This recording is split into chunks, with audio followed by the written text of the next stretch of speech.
आजिर अनुचिंता अभाव समस्तक जीवन रे थाए। कहार संपर्क, कहार धन एवं आउ कहार शांतिर अभाव थाए। एही अभाव भितरे जे खाप खुआई पारिला से ही जीति थाए। चेष्टा तो शेष पर्यंत करवा दरकार।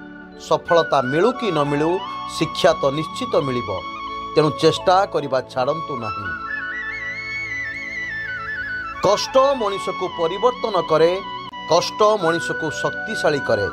प्रतिटी कष्टर अभिज्ञता ही आम पाई एक नूतन शिक्षा दिए। आपणक दिनटी मंगलमय हेउ भगवान का पाखरे एतिकी प्रार्थना करुछि। स्वतंत्र ओडिशा न्यूज तरफ मु देवाशीष। जय जगन्नाथ।